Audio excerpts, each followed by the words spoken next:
اس نے قسم پرسی کی حالت میں تنگ آ کر اپنے آپ کو صورتحال کے حوالے کر دیا۔ احمد کمال نے یہ دیکھ لیا تھا کہ ایسے حسن اور ایسے دلگداز جسم والی لڑکی معمولی لڑکی نہیں۔ مصر کے اس حصے میں ایسی فرنگی لڑکی کیسے آ سکتی تھی؟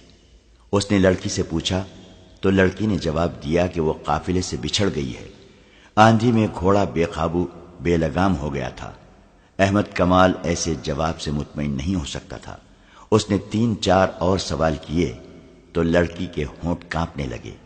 احمد کمال نے کہا، اگر تم یہ کہتی کہ تم اغوا کی ہوئی لڑکی ہو اور آندھی نے تمہیں چھڑا دیا ہے تو شاید میں مان جاتا، تمہیں جھوٹ بولنا نہیں آتا۔ اتنے میں اس سپاہی نے جو احمد کمال کے ساتھ تھا خیمے کا پردہ اٹھایا اور ایک تھیلا اور ایک مشکیزہ احمد کمال کو دے کر کہا کہ یہ اس لڑکی کے گھوڑے کی زین کے ساتھ بندھے ہوئے تھے۔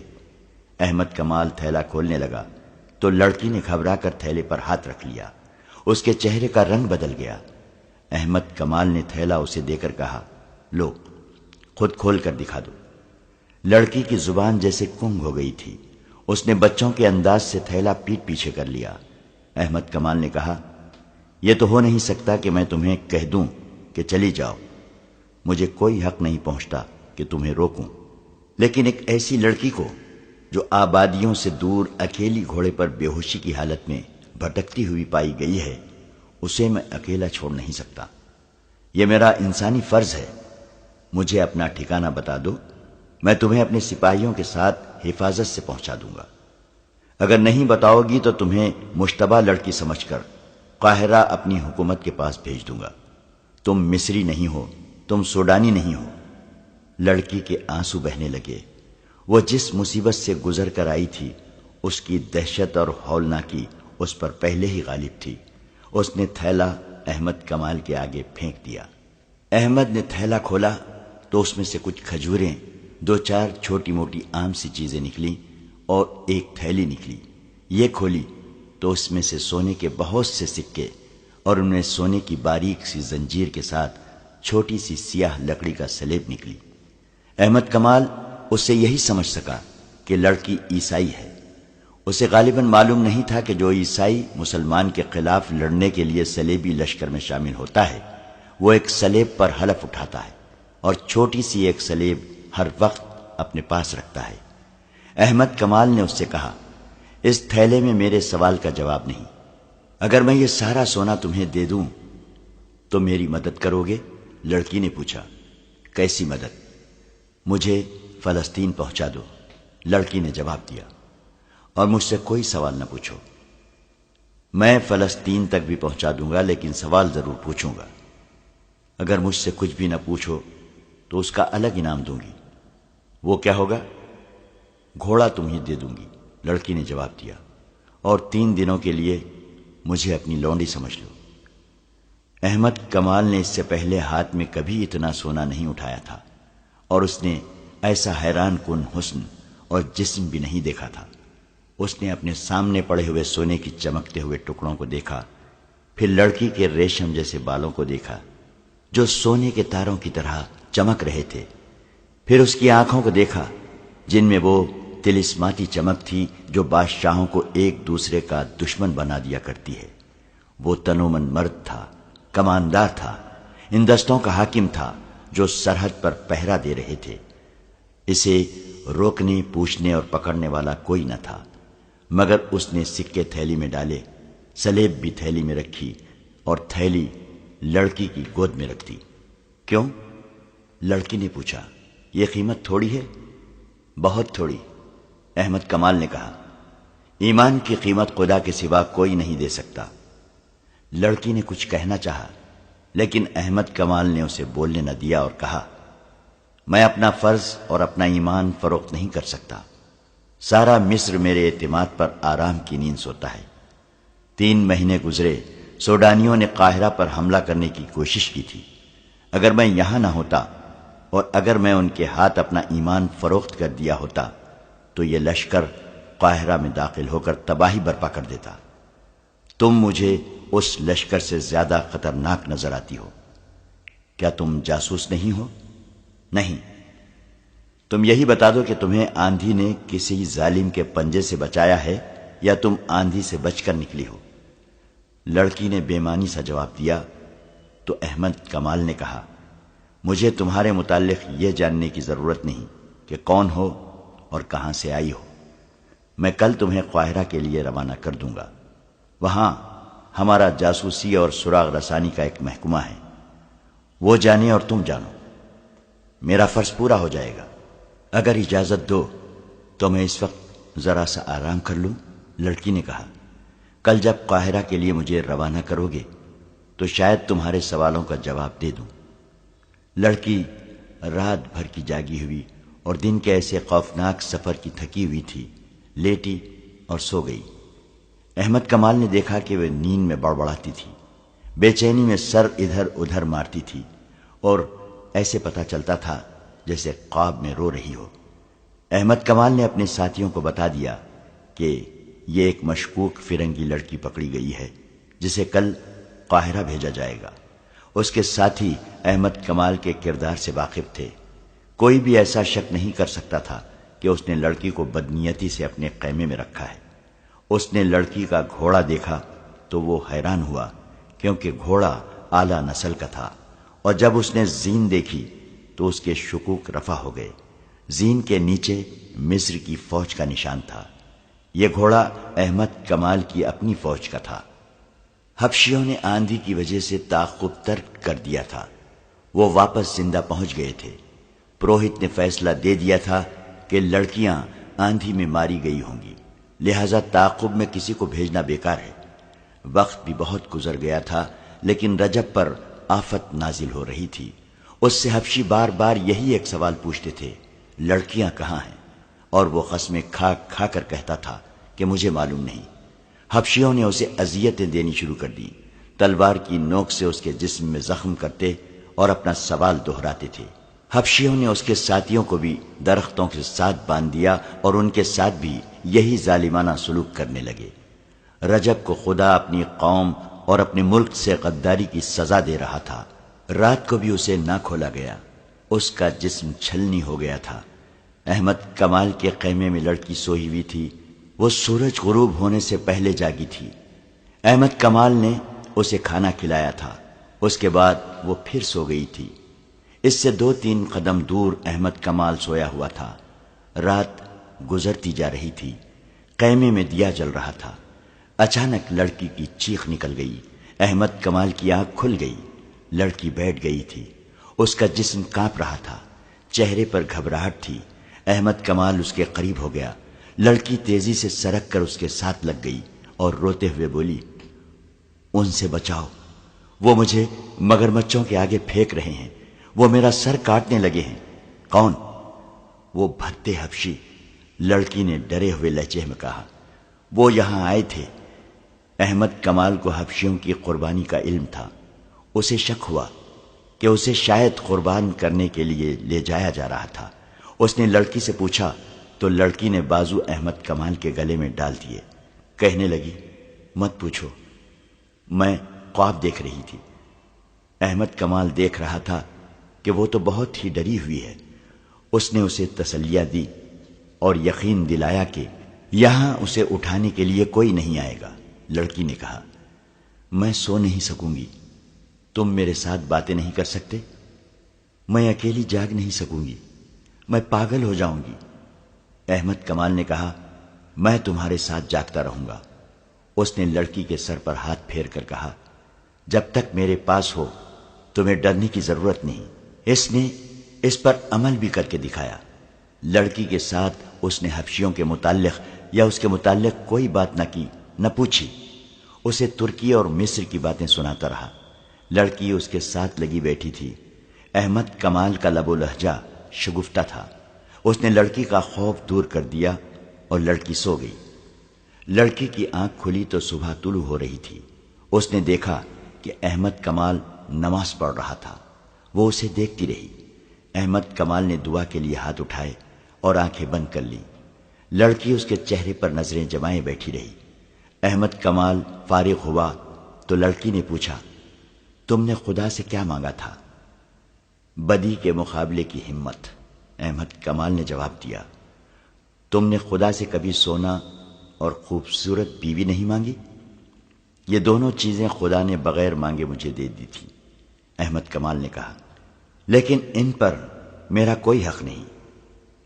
یہ شاید خدا نے میرا امتحان لینا چاہا تھا، لیکن تمہیں یقین ہے کہ خدا نے تمہیں بدی کا مقابلہ کرنے کی ہمت دی ہے؟ تم نے دیکھا نہیں؟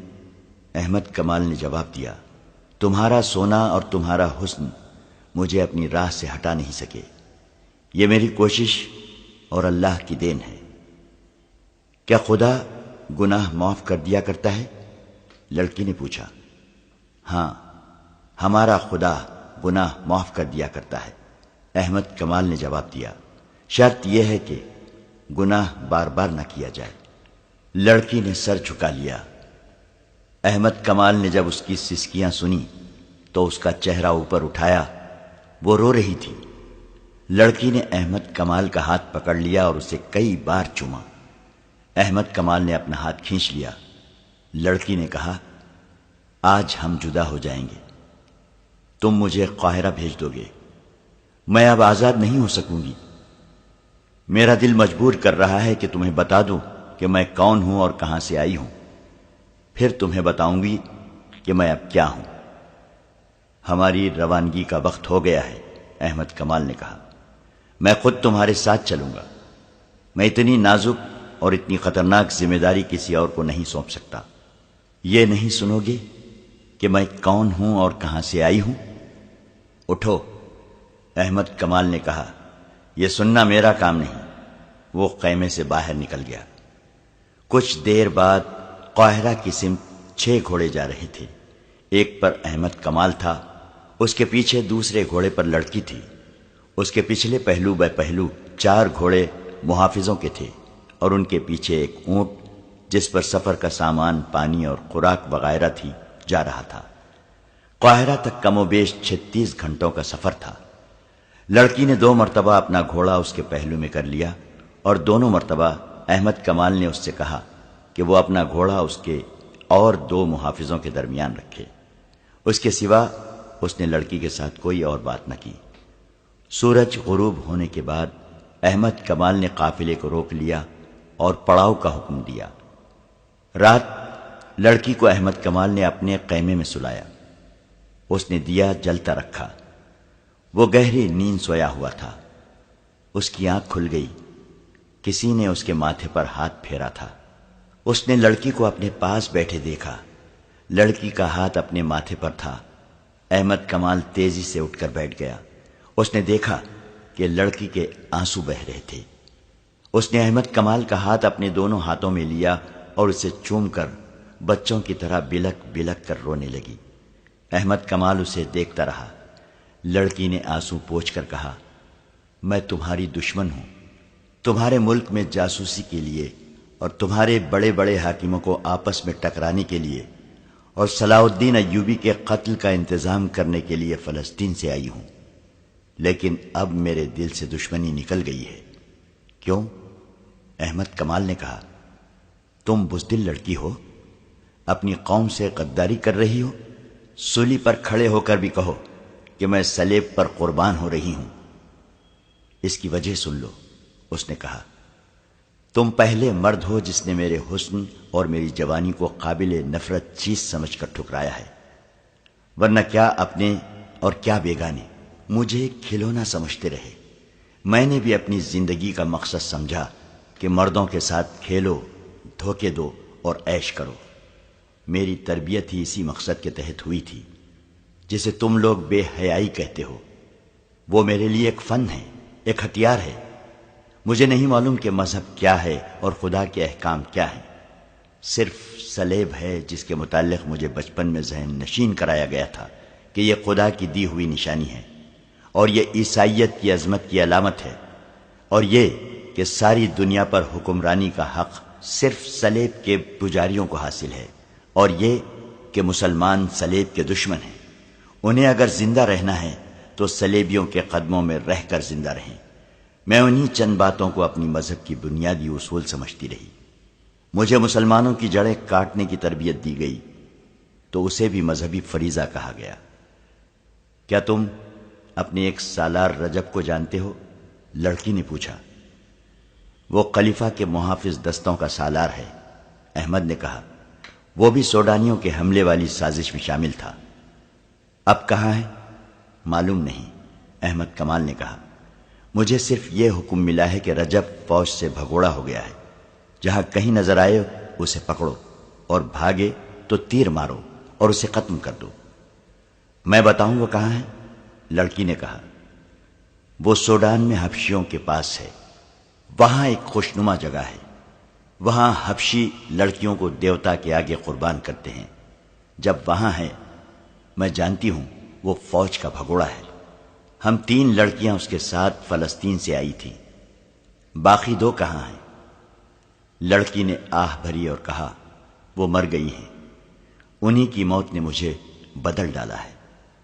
لڑکی نے احمد کمال کو ایک لمبی کہانی کی طرح سنایا کہ وہ کس طرح فلسطین سے رجب کے ساتھ آئی تھی، کس طرح حبشیوں نے ان میں سے 2 لڑکیوں کو دیوتا کے نام پر ذبح کرنا چاہا۔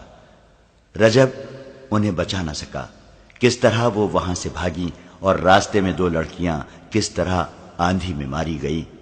اس نے کہا، میں اپنے آپ کو شہزادی سمجھتی تھی، میں نے بادشاہوں کے دلوں پر حکمرانی کی ہے، میں نے کبھی نہیں سوچا تھا کہ خدا بھی ہے اور موت بھی ہے۔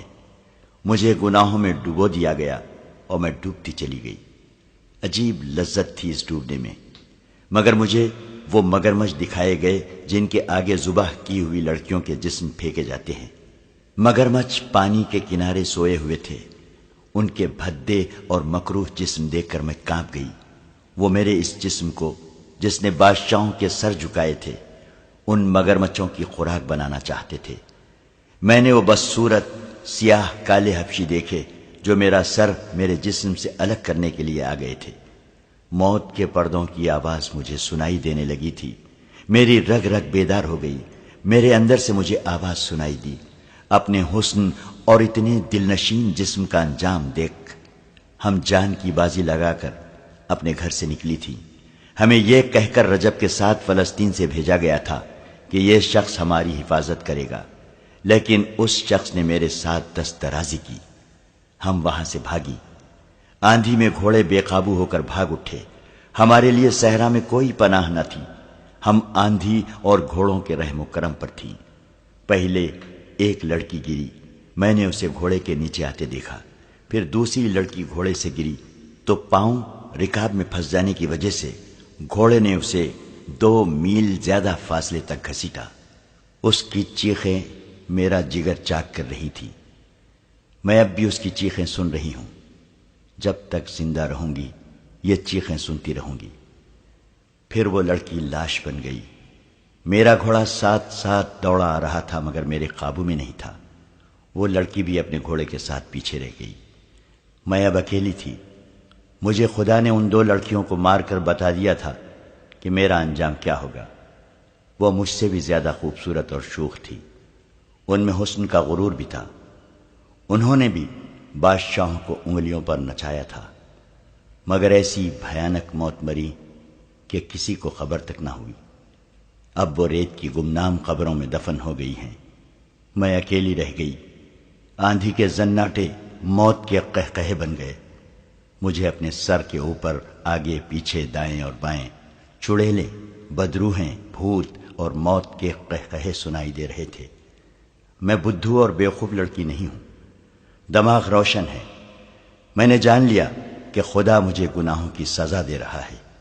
ایسی ہیبت ناک موت اور ایسی ہولناک آندھی وہ تم نے بھی دیکھی ہے۔ مجھے خدا یاد آ گیا۔ میں نے خدا کو بلند آواز سے پکارا، رو رو کر گناہوں سے توبہ کی اور معافی مانگی۔ پھر میں بے ہوش ہو گئی، اور جب ہوش میں آئی تو میں تمہارے قبضے میں تھی۔ تمہاری گوری رنگت دیکھ کر میں خوش ہوئی کہ تم یورپی ہو اور میں فلسطین میں ہوں۔ اسی دھوکے میں نے اپنی زبان میں پوچھا تھا کہ کیا میں فلسطین میں ہوں۔ جب مجھے پتا چلا کہ میں مسلمانوں کے قبضے میں ہوں تو میرا دل بیٹھ گیا۔ میں آندھی سے بچ کر اپنے دشمن کے قبضے میں آ گئی تھی۔ مسلمانوں کے متعلق مجھے بتایا گیا تھا کہ عورتوں کے ساتھ درندوں جیسا سلوک کرتے ہیں، لیکن تم نے میرے ساتھ وہ سلوک کیا جس کی مجھے توقع نہیں تھی۔ تم نے سونا ٹھکرا دیا اور تم نے مجھے بھی ٹھکرا دیا۔ میں اس قدر خوفزدہ تھی کہ میں کہتی تھی کہ خواہ کوئی مل جائے مجھے پناہ دے دے اور مجھے سینے سے لگا لے۔ تمہارے متعلق مجھے ابھی تک یقین نہیں آیا تھا کہ تمہارا کردار پاک ہے۔ مجھے یہ توقع تھی کہ رات کو تم مجھے پریشان کرو گے۔ میں خواب میں بھی مگر بچوں کا، حبشیوں اور آندھی کی دہشت دیکھتی رہی۔ میں ڈر کر اٹھی تو تم نے مجھے سینے سے لگا لیا اور بچوں کی طرح مجھے کہانیاں سنا کر میرا خوف دور کر دیا۔ اور جب رات گزر گئی تو میں نے جاگتے ہی تمہیں خدا کے آگے سجدے میں دیکھا۔ تم نے جب دعا کے لیے ہاتھ اٹھائے اور آنکھیں بند کر لی تھیں، اس وقت تمہارے چہرے پر مسرت، سکون اور نور تھا۔ میں اس شک میں پڑ گئی کہ تم انسان نہیں، فرشتہ ہو۔ کوئی انسان سونے اور مجھ جیسی لڑکی سے منہ نہیں موڑ سکتا۔ میں نے تمہارے چہرے پر جو سکون اور مسرت دیکھی تھی اس نے میرے آنسو نکال دیے۔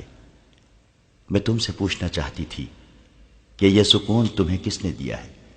میں تمہارے وجود سے اتنی متاثر ہوئی کہ میں نے تمہیں دھوکے میں رکھنا بہت بڑا گناہ سمجھا۔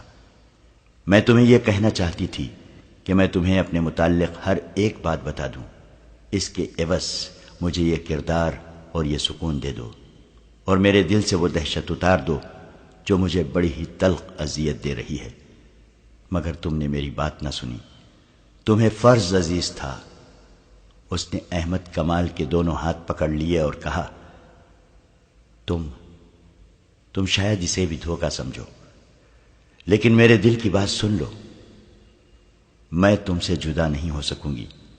میں نے کل تمہیں گناہ کی دعوت دیتے ہوئے کہا تھا کہ مجھے اپنی لونڈی سمجھو، مگر اب میں ساری عمر کے لیے تمہارے قدموں میں بیٹھی رہوں گی۔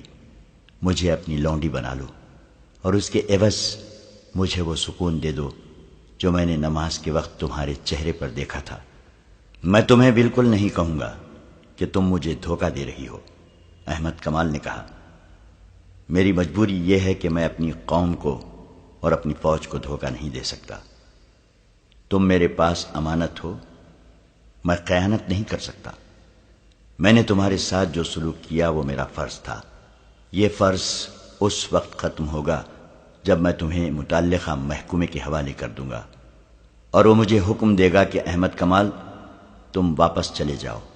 وہ اسے دھوکہ نہیں دے رہی تھی۔ اس نے روتے ہوئے کہا، تمہارے حاکم جب مجھے سزائے موت دیں گے تو تم میرا ہاتھ پکڑے رکھنا۔ اب یہی ایک خواہش ہے، میں تمہیں ایسی بات نہیں کہوں گی کہ مجھے فلسطین پہنچا دو۔ میں تمہارے فرض کے راستے میں رکاوٹ نہیں بنوں گی۔ مجھے صرف اتنا کہہ دو کہ میں نے تمہارا پیار قبول کر لیا ہے۔ میں تمہیں یہ بھی نہیں کہوں گی کہ مجھے اپنی بیوی بنا لو، کیونکہ میں ایک ناپاک لڑکی ہوں۔ مجھے تربیت دینے والوں نے پتھر بنا دیا تھا۔ میں یہ بھی سمجھتی تھی کہ میرے اندر انسانی جذبات نہیں رہے، لیکن خدا نے مجھے بڑے ہی پرہول طریقے سے سمجھا دیا کہ انسان پتھر نہیں بن سکتا، اور وہ ایک نہ ایک دن مجبور ہو کر کسی سے پوچھتا ہے کہ سیدھا راستہ کون سا ہے۔ رات گزرتی جا رہی تھی اور وہ دونوں باتیں کرتے رہے۔ احمد کمال نے اس سے پوچھا، تم جیسی لڑکیوں کو ہمارے ملک میں بھیج کر ان سے کیا کام لیا جاتا ہے؟ بہت سے کام کرائے جاتے ہیں، لڑکی نے جواب دیا۔ بعض کو مسلمان عمرہ کے حرموں میں مسلمان کے روپ میں داخل کر دیا جاتا ہے، جہاں وہ تربیت کے مطابق عمرہ اور وزراء پر غالب آ جاتی ہیں۔ ان سے صلیبیوں کی پسند کے افراد کو عہدے دلاتی ہیں۔ جو حاکم صلیبیوں کے خلاف ہو اس کے خلاف کارروائیاں کراتی ہیں۔ مسلمان لڑکیاں اتنی چالاک نہیں ہوتی، انہیں اپنی خوبصورتی پر ناز ہوتا ہے۔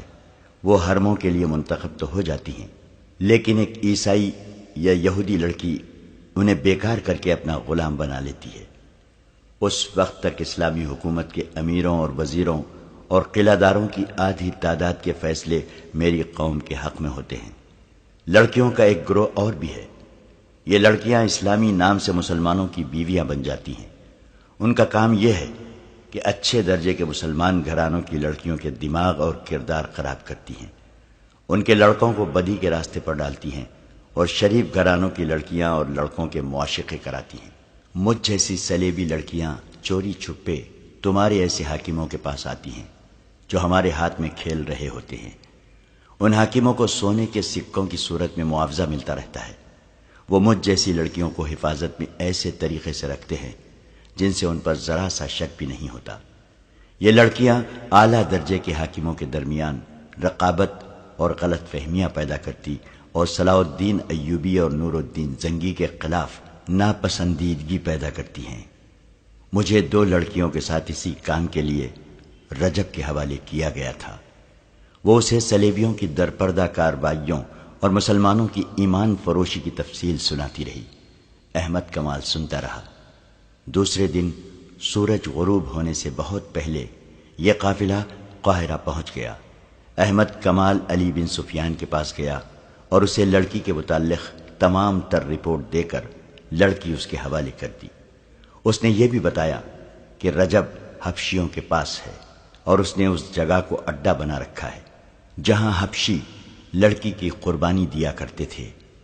احمد کمال نے یہ بھی کہا کہ اگر اسے حکم دیا جائے تو وہ رجب کو زندہ یا مردہ وہاں سے لا سکتا ہے۔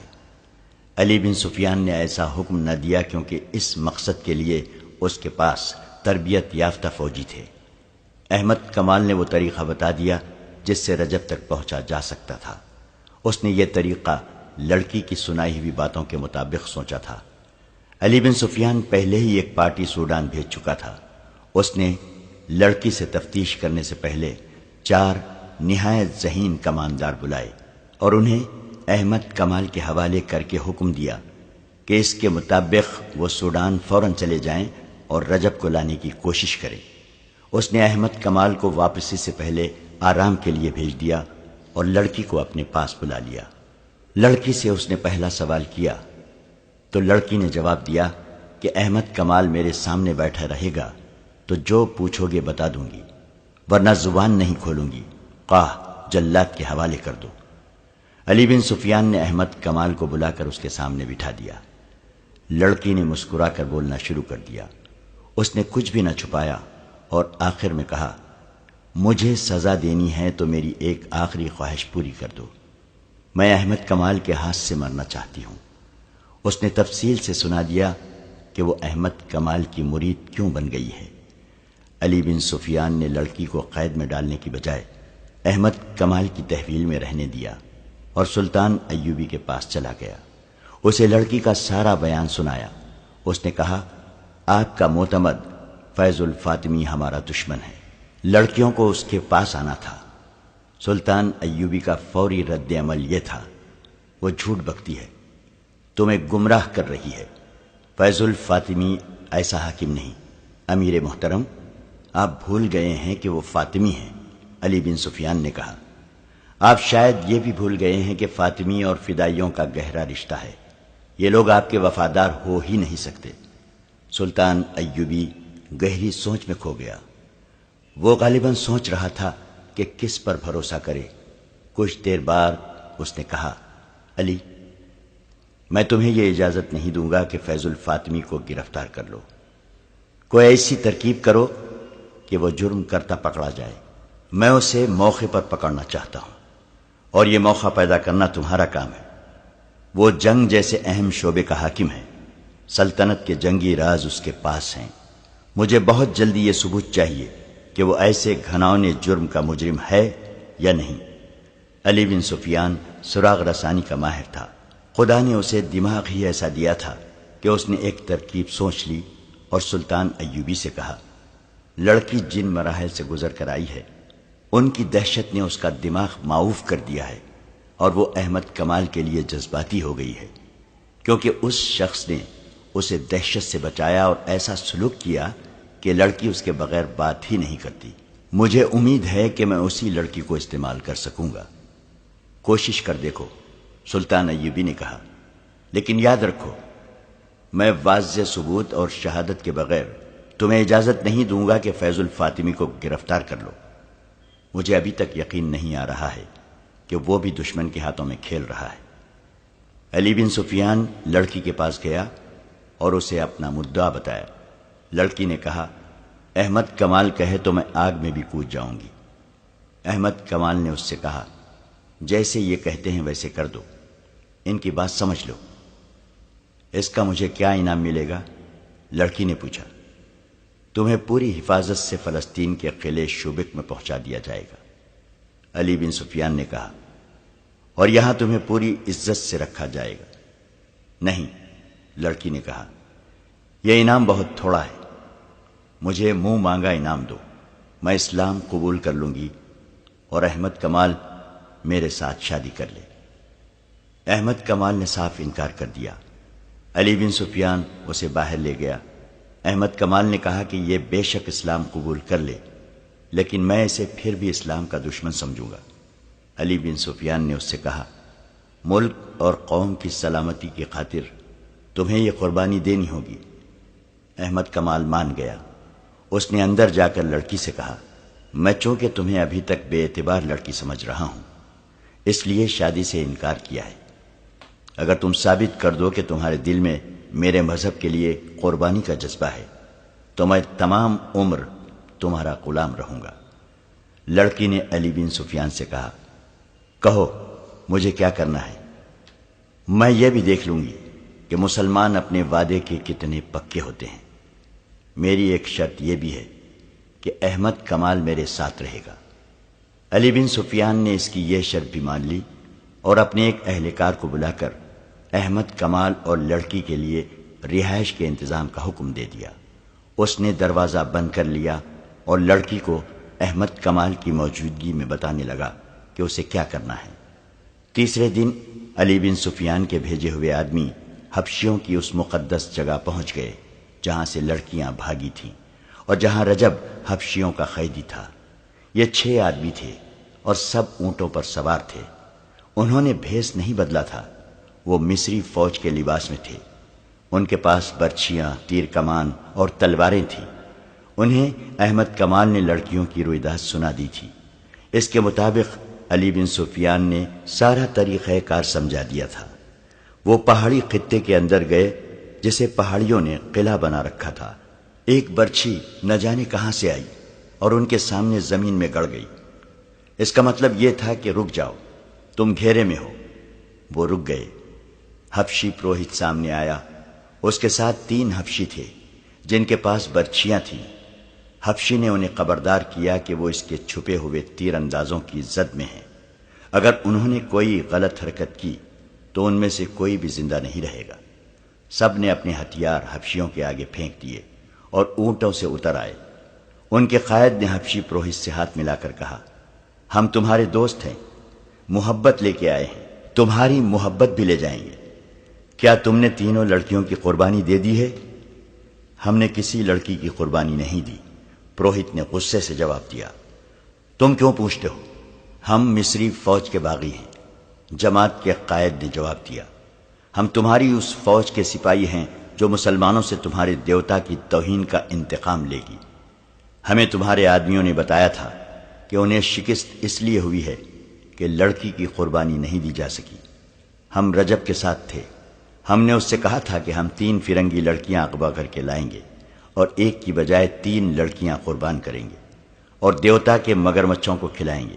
ہم بڑی دور سے 3 لڑکیاں ورغلا کر اور بہت سے لالچ دے کر لے آئے تھے اور رجب کے حوالے کر دی تھی، وہ انہیں یہاں لے آیا تھا۔ ہم یہ دیکھنے آئے ہیں کہ لڑکیوں کی قربانی دی جا چکی ہے یا نہیں۔ حبشی پروہت دھوکے میں آ گیا۔ اس نے کہا رجب نے ہمارے ساتھ کمینگی کی ہے، وہ لڑکیاں لے تو آیا ہے مگر اس کی نیت خراب ہو گئی تھی۔ اس نے لڑکیوں کو یہاں سے بھگا دیا، لیکن ہم نے انہیں نہیں بھاگنے دیا، اسے پوری سزا دے دی ہے۔ لڑکیاں ہمارے ہاتھ سے نکل گئی ہیں۔ کیا تم 2 لڑکیوں کا بندوبست کر سکتے ہو؟ دیوتاؤں کا قہر سخت ہوتا جا رہا ہے۔ ہم ضرور بندوبست کریں گے، قائد نے کہا۔ تھوڑے دنوں تک ہم 2 لڑکیاں لے آئیں گے، ہمیں رجب کے پاس لے چلو، ہم اس سے پوچھیں گے کہ لڑکیاں کہاں ہیں۔ حبشی پروہت سب کو اپنے ساتھ لے گیا۔ ایک جگہ مٹی کا ایک چوڑا اور گول برتن رکھا تھا جو ایسے ہی ایک برتن سے ڈھکا ہوا تھا۔ پروہت نے اوپر والا برتن اٹھا کر نیچے والے برتن میں ہاتھ ڈالا۔ جب اس نے ہاتھ باہر نکالا تو اس کے ہاتھ میں رجب کا سر تھا۔ چہرے کا ہر ایک نقش بالکل صحیح اور سلامت تھا۔ آنکھیں اد کھلی تھی، منہ بند تھا۔ یہ سر اور چہرہ گردن سے کٹ کر جسم سے الگ کیا گیا تھا۔ اس سے پانی ٹپک رہا تھا۔ یہ کوئی دوا تھی جس میں حبشیوں نے سر ڈالا ہوا تھا تاکہ خراب نہ ہو۔ پروہت نے کہا، اس کا جسم مگرمچھوں کو کھلا دیا گیا ہے۔ اس کے ساتھیوں کو ہم نے زندہ جھیل میں پھینک دیا تھا۔ مگرمچھ بھوکے تھے۔ اگر ہمیں یہ سر دے دو تو ہم اپنے تمام ساتھیوں کو دکھائیں گے۔ ایک نے کہا، اور انہیں بتائیں گے کہ جو انگوک کے دیوتا کی توہین کرے گا اس کا انجام یہ ہوگا۔ تم اس شرط پر لے جا سکتے ہو کہ کل سورج غروب ہونے سے پہلے واپس لے آؤ گے۔ پروہت نے کہا، یہ انگوک کے دیوتا کی ملکیت ہے، اگر واپس نہیں لاؤ گے تو تمہارا سر جسم سے جدا ہو جائے گا۔ تیسرے روز رجب کا سر سلطان صلاح الدین ایوبی کے قدموں میں پڑا تھا، اور سلطان ایوبی گہری سوچ میں کھویا ہوا تھا۔ اسی رات کا واقعہ ہے۔ احمد کمال اور لڑکی اس مکان کے برآمدے میں سوئے ہوئے تھے جو انہیں رہائش کے لیے دیا گیا تھا۔ اس مکان میں رہتے ہوئے انہیں 6 روز گزر گئے تھے۔ اس دوران لڑکی احمد کمال سے کہتی رہی تھی کہ وہ فوراً مسلمان ہونے کو تیار ہے اور احمد کمال اس کے ساتھ شادی کر لے، لیکن احمد کمال یہی ایک جواب دیتا تھا، پہلے فرض پورا کریں گے۔ لڑکی نے 2-3 بار اس خدشے کا بھی اظہار کیا تھا کہ اس کے ساتھ دھوکا ہوگا۔ احمد کمال اسے ابھی ایک ہاتھ دور ہی رکھنے کی کوشش کر رہا تھا۔ اس دوران لڑکی کے دل سے دہشت اتر گئی تھی اور اب وہ ہوش مندی سے سوچنے کے قابل ہو گئی تھی۔ اس رات وہ اور احمد برآمدے میں سوئے ہوئے تھے۔ باہر ایک سپاہی پہرے پر کھڑا تھا۔ آدھی رات سے کچھ دیر پہلے پہرے دار مکان کے ارد گرد گھومنے کے لیے آہستہ آہستہ چلا تو کسی نے پیچھے سے اس کی گردن بازو میں جکڑ لی۔ فوراً بعد اس کے منہ پر کپڑا باندھ دیا گیا۔ ہاتھ اور پاؤں بھی رسیوں میں جکڑ دیے گئے۔ وہ 4 آدمی تھے۔ مکان کا دروازہ اندر سے بند تھا۔ ایک آدمی دیوار سے پیٹ لگا کر کھڑا ہو گیا، دوسرا اس کے کندھے پر چڑھ کر دیوار پھلانگ گیا۔ اندر سے اس نے دروازہ کھول دیا۔ باقی 3 آدمی بھی اندر چلے گئے۔ ایک جو سب سے زیادہ قوی ہیکل تھا، اس نے لڑکی کے منہ پر کپڑا باندھ دیا۔ لڑکی کے جاگنے تک اس نے لڑکی کو دبوچ لیا اور اٹھا کر کندھے پر ڈال لیا۔ 3 آدمیوں نے احمد کمال کو رسیوں سے جکڑ کر اور منہ پر کپڑا باندھ کر پلنگ پر ہی پڑا رہنے دیا۔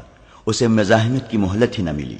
باہر جا کر انہوں نے لڑکی پر کمبر ڈال دیا تاکہ کوئی دیکھ لے تو اسے پتہ نہ چل سکے کہ اس آدمی کے کندھوں پر لڑکی ہے۔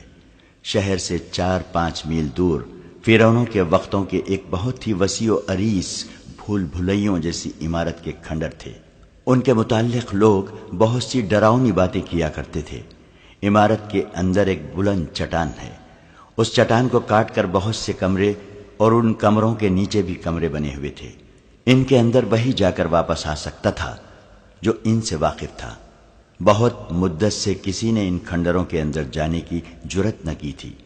مشہور ہو گیا تھا کہ اندر جنوں اور بھوتوں کا بسیرا ہے۔ اندر سانپوں کا بسیرا تو ضروری ہی تھا۔ سانپوں کے ڈر سے کوئی اس کھنڈر کے قریب سے بھی نہیں گزرتا تھا۔ بڑی خوفناک کہانیاں سنائی جاتی تھیں۔ اس کے باوجود یہ 4 آدمی جو لڑکی کو اغوا کر کے لے گئے تھے ان کھنڈروں میں داخل ہو گئے، اور داخل بھی اس طرح ہوئے جیسے یہی ان کا گھر تھا۔ وہ غار نما کمروں، غلام گردشوں اور اندھیری گلیوں میں سے بغیر رکے گزرتے گئے۔ آگے مشلوں کی روشنی تھی۔ ان کے قدموں کی آہٹوں سے چمگاڈر اڑتے اور پھڑ پھڑاتے تھے۔ چپکلیاں اور رینگنے والی کئی چیزیں ادھر ادھر بھاگتی پھر رہی تھیں۔ اندر مکڑیوں کے جالے اور کائی بھی تھی۔ وہ چٹان میں بنے ہوئے ایک کمرے میں داخل ہو گئے۔ وہاں ایک آدمی مشل لیے کھڑا تھا جو ان کے آگے آگے چل پڑا۔ آگے سیڑھیاں تھیں جو نیچے اترتی تھیں۔ وہ سب نیچے اتر گئے اور ایک طرف مڑ کر ایک وسیع کمرے میں داخل ہو گئے۔ وہاں فرش پر بستر بچھا تھا۔ اس کے ساتھ بڑی خوشنما دری تھی۔ کمرہ سجا ہوا تھا۔ لڑکی کو بستر پر ڈال کر اس کے منہ سے کپڑا کھول دیا گیا۔ لڑکی غصے سے بولی، میرے ساتھ یہ سلوک کیوں کیا گیا ہے؟ میں مر جاؤں گی، کسی کو اپنے قریب نہیں آنے دوں گی۔ اگر تمہیں وہاں سے اٹھوا نہ لیا جاتا تو کل صبح تک تمہیں جلاد کے حوالے کر دیا جاتا۔ ایک آدمی نے کہا، میرا نام فیض الفاطمی ہے، تمہیں میرے پاس آنا تھا، باقی دو کہاں ہیں؟ تم اکیلی کیسے پکڑی گئی ہو؟ رجب کہاں ہے؟ لڑکی مطمئن ہو گئی اور بولی، میں خدا کا شکر بجا لاتی ہوں جس نے مجھے بڑی بڑی خوفناک مصیبتوں سے بچا لیا۔ میں منزل پر پہنچ گئی۔ اس نے فیض الفاطمی کو رجب، حبشیوں، آندھی، دو لڑکیوں کی موت اور احمد کمال کے ہتھے چڑھ جانے کی ساری رویداد سنا دی۔ فیض الفاطمی نے اسے تسلی دی اور ان 4 آدمیوں کو جو لڑکی کو اٹھا کر لائے تھے سونے کے 6 ٹکڑے دے دیے اور کہا، تم اب اپنی اپنی جگہ سنبھال لو، میں تھوڑی دیر بعد چلا جاؤں گا۔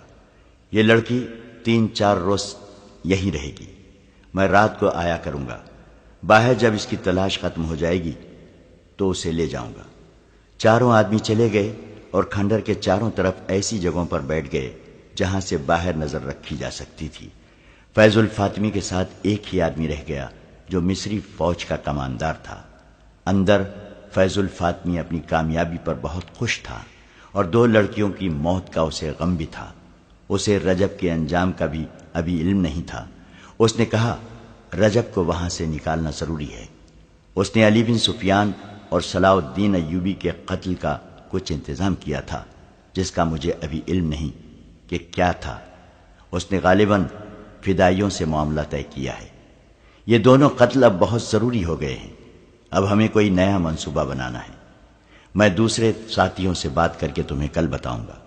ابھی آرام کرو، مجھے واپس جانا ہے۔ صلاح الدین ایوبی کو آپ پر اعتماد ہے؟ لڑکی نے پوچھا۔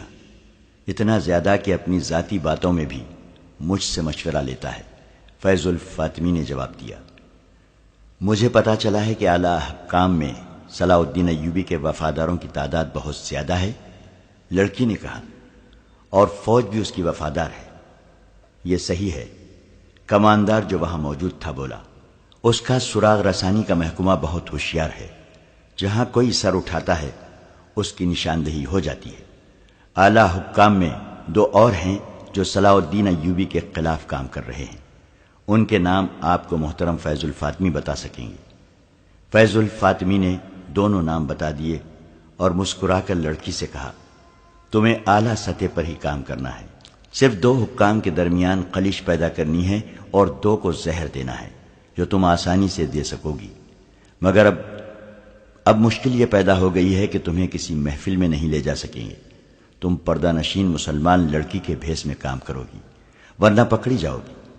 ہو سکتا ہے میں تمہیں واپس فلسطین بھیج دوں اور کسی اور لڑکی کو بلا لوں جسے یہاں کوئی پہچان نہ سکے۔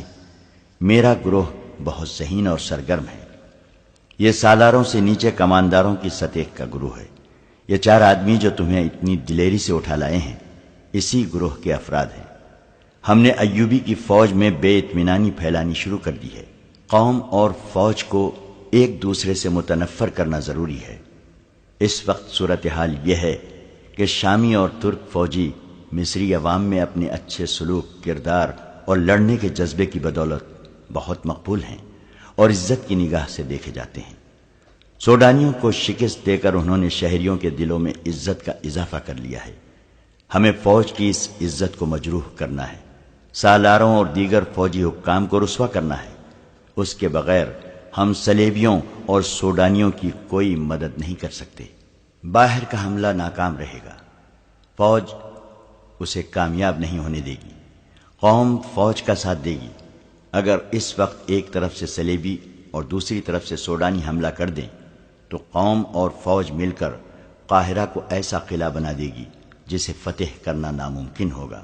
قاہرہ کو فتح کرنے کے لیے ہمیں زمین ہموار کرنی ہوگی، لوگوں کے ذہنوں میں وہم اور وسوسے اور نوجوانوں کے کردار میں جنس پرستی اور آوارگی پیدا کرنی ہوگی۔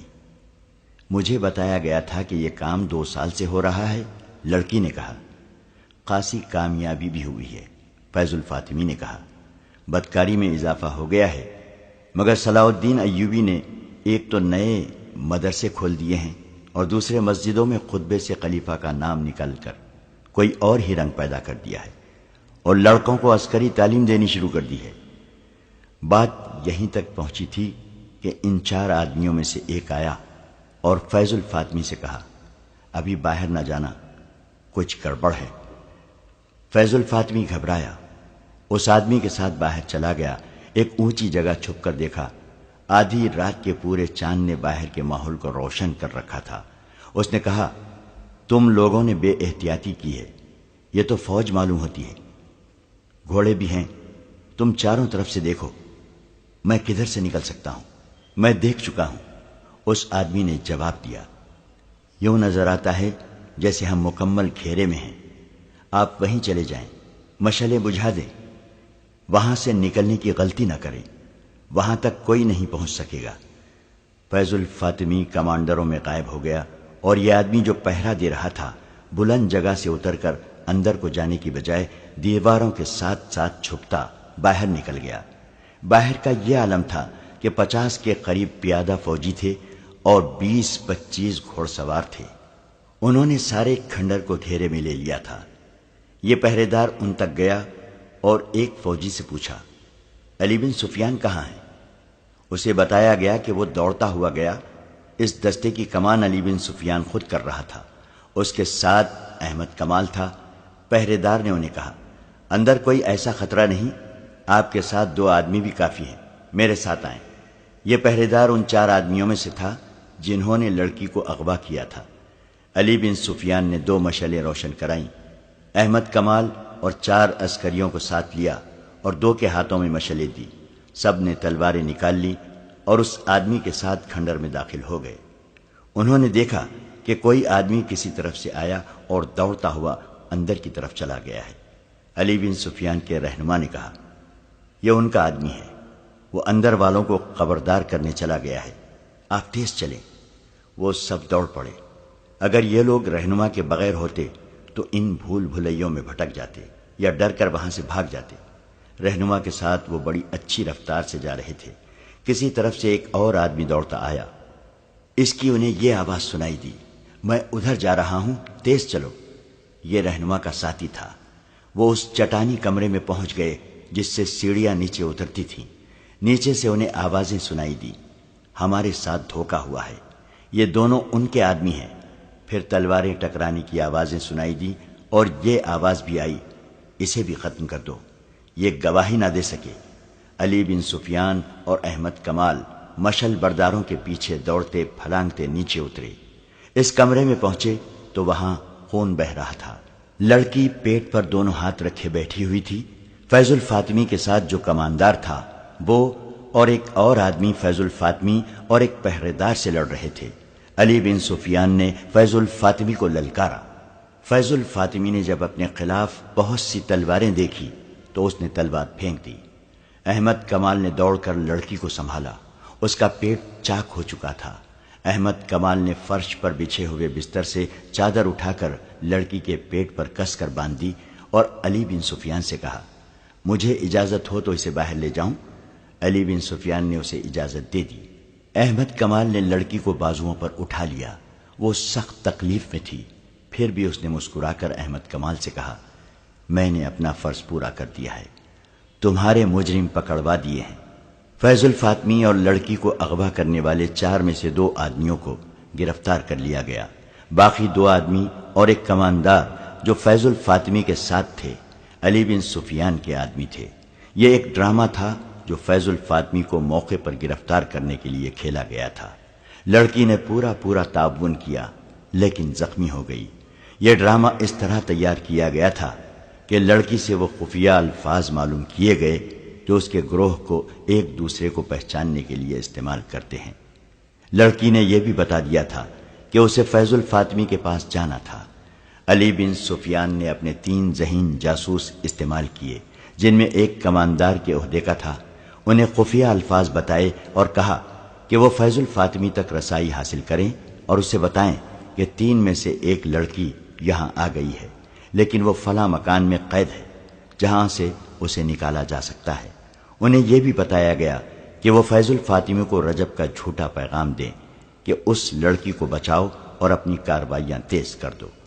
ان جاسوسوں نے 3 دنوں کے اندر فیض الفاطمی تک رسائی حاصل کر لی اور اس پر ثابت کر دیا کہ وہ اس کے زمین دوز گروہ کے افراد ہیں۔ فیض الفاطمی کو یہ خطرہ بھی تھا کہ لڑکی چونکہ قید میں ہے اس لیے اذیت کے زیر اثر بتا دے گی کہ وہ بھی اس کے ساتھ ہے۔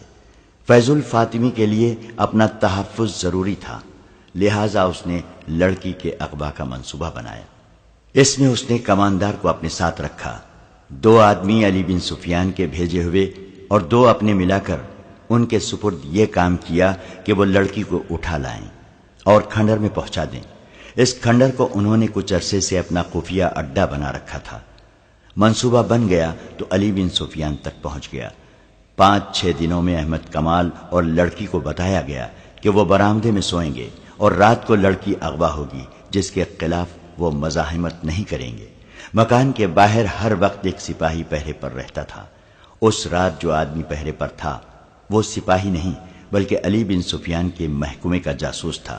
اسے معلوم تھا کہ رات کو اس پر حملہ ہوگا اور حملہ کس طرح کا ہوگا۔ حملہ کرنے والا علی بن سفیان کا آدمی تھا۔ اگر فیض الفاطمی کا آدمی ہوتا تو وہ اسے خنجر مار کر ہلاک کر دیتا۔ اس رات فیض الفاطمی اور کماندار کھنڈر میں چلے گئے۔ مقررہ وقت پر پہرے دار پر حملہ ہوا، دیوار پھلانگی گئی۔ اس وقت احمد کمال جاگ رہا تھا۔ اس نے دیکھا کہ لڑکی کو اٹھا لیا گیا ہے، لیکن وہ آنکھیں بند کر کے لیٹا رہا۔ اس نے تڑپنا اس وقت شروع کیا جب وہ رسیوں میں بند چکا تھا۔ لڑکی کو کھنڈر میں پہنچا دیا گیا۔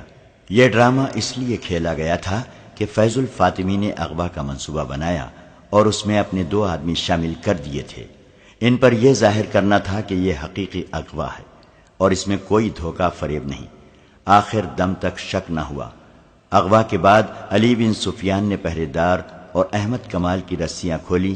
پیادہ سپاہی اور سوار تیار تھے۔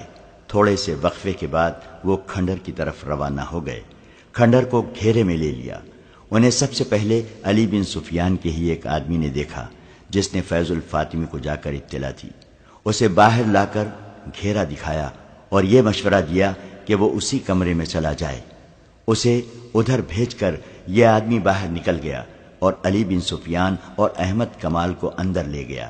یہ آدمی کی دانشمندی تھی کہ اس نے فیض الفاطمی کو اسی کمرے میں چھپے رہنے پر قائل کر لیا تھا۔ اگر وہ کھنڈر کے بھول بھلیوں جیسے کمروں، برآمدوں، گلیوں اور تہہ خانوں میں نکل جاتا تو اسے پکڑنا آسان نہ ہوتا۔ کھنڈر بہت وسیع اور پیچیدہ تھے۔ باہر تو چاندنی تھی لیکن اندر تاریکی تھی، جس میں تعاقب کیا جاتا تو اپنے آدمیوں کے مارے جانے کا بھی خطرہ تھا۔ بالکل آخری وقت فیض الفاطمی کو پتا چلا کہ کماندار اور 2 آدمی اس کے ساتھی نہیں بلکہ اسے دھوکے میں یہاں لائے ہیں۔ لڑکی سے یہ غلطی ہوئی کہ اس کے منہ سے کچھ ایسے الفاظ نکل گئے جس سے ظاہر ہو گیا کہ یہ بھی اس کے دھوکے میں شریک ہے۔ فیض الفاطمی کے 2 ساتھی اس کے پاس پہنچ گئے۔ دھوکہ بے نقاب ہو گیا اور لڑائی شروع ہو گئی۔ فیض الفاطمی نے لڑکی کے پیٹ میں نوک کی طرف سے تلوار ماری اور اس کا پیٹ چاک کر دیا۔ اس نے لڑکی کو غالباً اس لیے بھی قتل کرنا ضروری سمجھا تھا کہ وہ اس کے خلاف گواہی دینے کے لیے بھی زندہ نہ رہے۔ فیض الفاطمی اور اس کے ساتھیوں کو قید میں ڈال دیا گیا۔ علی بن سفیان نے تینوں کو الگ الگ قید میں رکھا اور تینوں کو رجب کا سر دکھا کر کہا، اپنے دوست کا انجام دیکھ لو۔ اگر تمہیں یہ توقع ہے کہ تمہیں فوراً سزا دے دی جائے گی تو یہ خیال دماغ سے نکال دو۔ جب تک اپنے پورے گروہ کو سامنے نہیں لاؤ گے تمہیں چکر شکنجے میں باندھے رکھوں گا، جینے بھی نہیں دوں گا، مرنے بھی نہیں دوں گا۔ لڑکی کی حالت اچھی نہیں تھی۔ طبیبوں اور جراحوں نے اسے بچانے کی پوری کوشش کر ڈالی مگر کٹی ہوئی انتڑیوں کا کوئی علاج نہ ہو سکا۔ وہ پھر بھی مطمئن تھی، جیسے اسے پیٹ کے مہلک زخم کی پرواہ ہی نہ تھی۔ اس کا ایک ہی مطالبہ تھا کہ احمد کمال کو میرے پاس بیٹھا رہنے دو۔ سلطان ایوبی بھی اس کی عیادت کے لیے آیا۔